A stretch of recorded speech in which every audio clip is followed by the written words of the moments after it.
রাজনীতিতে টাকার প্রভাব এবং গুরুত্ব চিরন্তন। টাকা ছাড়া রাজনীতি করা যায়। সে রাজনীতি আগেকার দিনে সেই রাজা বাদশাদের আমল হোক কিংবা আধুনিক যুগের যে গণতান্ত্রিক বিশ্ব, সেই বিশ্বের একেবারে ক্ষমতার যে টিকে বলা হয় এই মুহূর্তে সবচেয়ে আকর্ষণীয় স্থান হোয়াইট হাউস কিংবা বাকিংহাম প্যালেস কিংবা এলিসি প্রাসাদ ফ্রান্স, এ সকল দেশেও টাকা ছাড়া রাজনীতি করা যায় না। তবে ওদের আর আমাদের মধ্যে পার্থক্যটা হলো, ওদের দেশের রাজনীতির যে অর্থায়ন এটি একেবারে স্বচ্ছ।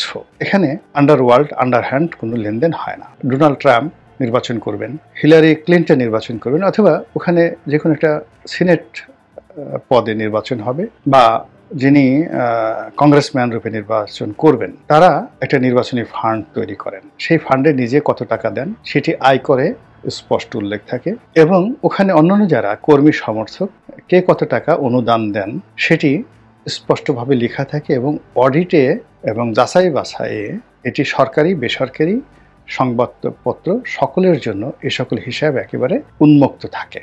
যেমন বিল ক্লিন্টন ফাউন্ডেশনে ডক্টর মোহাম্মদ ইউনূস কত টাকা দিয়েছেন, অথবা হিলারি ক্লিন্টনের নির্বাচনে ডক্টর মোহাম্মদ ইউনূস কত টাকা দিয়েছেন, ওটি যে কোনো লোক ক্লিক করলে খুঁজে পাবেন। অথবা জামাতের যারা লোকজন রয়েছেন তারা যুদ্ধাপরাধীদের যে বিচার, এই প্রক্রিয়াটি যে ঠিকমতো হচ্ছে না এই ব্যাপারে মার্কিন লবিস্ট ফার্মকে কত টাকা দিয়েছেন, যে কোনো লোক এটা খুঁজে বের করতে পারবেন। 96 থেকে 2001 সাল পর্যন্ত বিএনপি ক্ষমতায় ছিল এবং তার বিরুদ্ধে আওয়ামী লীগ লবিস্ট নিয়োগ করেছিল। জনাব সজীব ওয়াজেদ জয় কত টাকা দিয়েছেন তাও আপনি খুঁজে বের করতে পারবেন। আবার এই সময়টিতে অর্থাৎ 2009 থেকে 2024 পর্যন্ত শেখ হাসিনার রেজিমের বিরুদ্ধে বিএনপি লবিস্ট ফার্ম বাবদ কত টাকা খরচ করেছে এটাও খুঁজে বের করা সম্ভব, এবং এই কারণেই তারা সভ্য।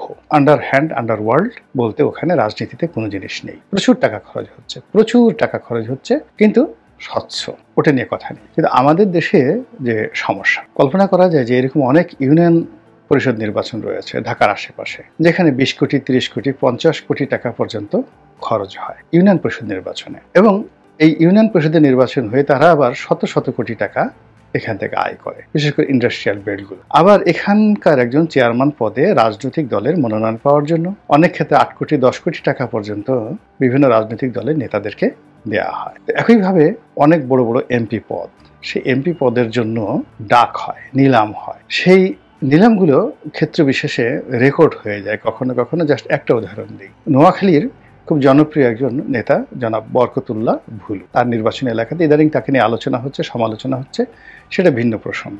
আপনাদের হয়তো মনে আছে যে জনাব বরকতুল্লাহ ভুলুকে বাদ দিয়ে পার্টিস গ্রুপের চেয়ারম্যান জনাব হাশিম সাহেবকে নির্বাচনে মনোনয়ন দেওয়া হয়েছিল, এবং কত টাকার বিনিময়ে সেই নির্বাচন দেওয়া হয়েছিল সেটি নিয়ে অনেক কথাবার্তা রীতিমতো চাউর হয়েছিল ওই জমানাতে। এরকম জাতীয় পার্টিতে অনেক মহিলা এমপি, অনেক পুরুষ এমপি যারা এরশাদের জমানার সেই বিশেষ করে 91 পর থেকে বিভিন্ন সময়টিতে তারা এই সংরক্ষিত মহিলা কোঠায় যারা এসেছেন প্রায় সবার বিরুদ্ধে এরকম অর্থনৈতিক লেনদেনের অভিযোগ আছে। আওয়ামী লীগের এই যে 2009 থেকে এই পর্যন্ত অনেক অভিযোগ, কেউ দলীয় ফান্ডে টাকা দিয়েছেন, কেউ দলীয় প্রধানকে টাকা দিয়েছেন, কেউ শেখ পরিবারের সদস্যদের দিয়েছেন, কেউ হয়তো অন্য কোনো নেতাকে টাকা দিয়েছেন।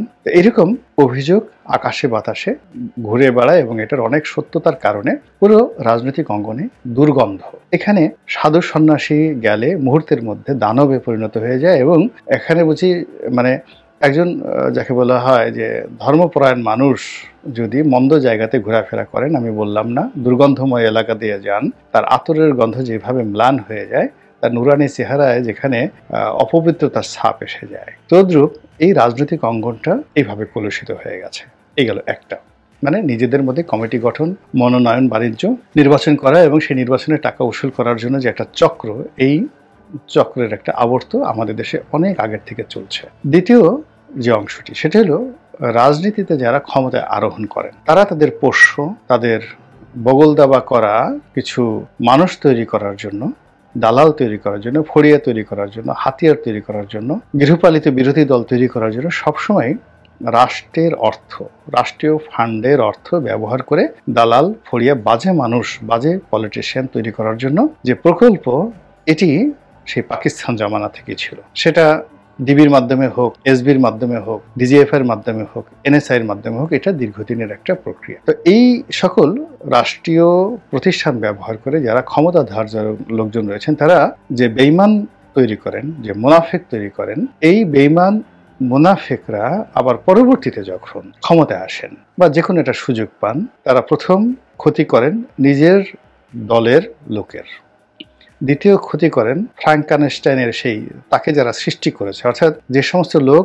যে উদ্দেশ্যে টাকা দিয়েছে, এই বেঈমান মুনাফিকগুলো সুযোগ পাওয়ার সঙ্গে সঙ্গে সেগুলোর উল্টো করে থাকেন। থার্ডলি হলো পুরো পরিবেশটাকে কলুষিত করে, অর্থাৎ দেশীয় জনগণের হক, মানে করেন যে একটা গরিব মানুষ, অসহায়, দুর্বল, সে পান খাচ্ছে, বিড়ি খাচ্ছে, জর্দা খাচ্ছে, সেই টাকা রাষ্ট্রকে দিচ্ছে। সে রাষ্ট্রের প্রধানমন্ত্রী হোক, কর্তা ব্যক্তি হোক, মন্ত্রী হোক, তারা আবার সেই টাকা এই 2 নম্বরই কাজে ব্যয় করছে। তো ব্যয় করে প্রেস ক্লাবের সামনে একটা মিছিল করাচ্ছে, অমুকের বিরুদ্ধে একটা মামলা করাচ্ছে, অমুক জায়গাতে একটা গায়েবী মামলা করছে, ওখানে একটা ভুয়া নির্বাচন করছে, অ্যাজ এ হোল পুরো যন্ত্রটাকে ব্যবহার করছে কবিরাগুন। আরেকটি গ্রুপ যারা রীতিমতো দেশদ্রোহী, তারা হলো যে এই রাষ্ট্রকে কার্যত অন্য বিদেশি শক্তির কাছে বিক্রি করে দেওয়ার জন্য, অথবা বিদেশি শক্তির প্রতিভূ হিসেবে কাজ করার জন্য, অথবা অন্য রাষ্ট্রের শ্রেণীর শত্রু, যেমন ভারতের বন্ধু আওয়ামী লীগ। এখন আওয়ামী লীগের শ্রেণীর শত্রু যারা রয়েছেন, তাদেরকে যদি ভারতের একটা শক্তি, মানে এন্টি শক্তি টাকা দেয়, পয়সা দেয়, দিয়ে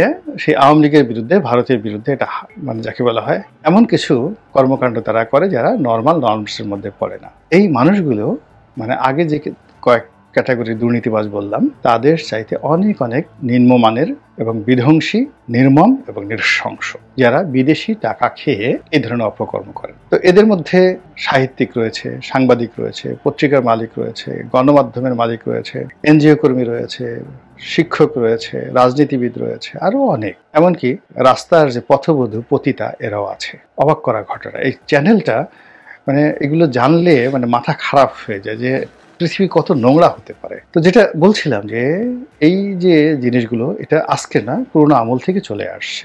1954-এ সেই এখানে অশান্তি সৃষ্টি করার জন্য ভারত টাকা দিয়েছে। ভারত তখন খুবই দরিদ্র রাষ্ট্র, এখানে অশান্তি সৃষ্টি করার জন্য আমেরিকা টাকা দিয়েছে। রাশিয়া নিজেদের পেট বাঁচে না, কিন্তু তাদের রুশ দালাল তৈরি করার জন্য এখানে শত শত কোটি টাকা তারা খরচ করেছে। এই জন্য দেখেন পুরো সেই মানে 60-এর দশক থেকে আমরা রুশ ভারতের দালালেরা হুঁশিয়ার সাবধান, হুঁশিয়ার সাবধান, আমেরিকার দালালেরা হুঁশিয়ার সাবধান, আমরা এই কাজগুলো করেছি। দিল্লি না পিন্ডি, এইগুলো নিয়ে আমরা বিদ্রোহ বিপ্লব করেছি। এর কারণ হলো ওরা সবসময় এইভাবে আমাদের এই দেশের রাজনীতিকে, সাহিত্যকে, সভ্যতাকে, কৃষ্টিকে, কালচারকে, বিশ্বাসকে নষ্ট করে দেওয়ার জন্য যত রকম বিষ, সেই বিষ তারা এখানে পাঠিয়েছে টাকার বিনিময়ে। এবং সেটির কিছু নমুনা আমরা জনাব ডোনাল্ড ট্রাম্পের কথার মধ্যে আমরা টের পেলাম, যে বাংলাদেশে 29 মিলিয়ন মার্কিন ডলার দেওয়া হয়েছে।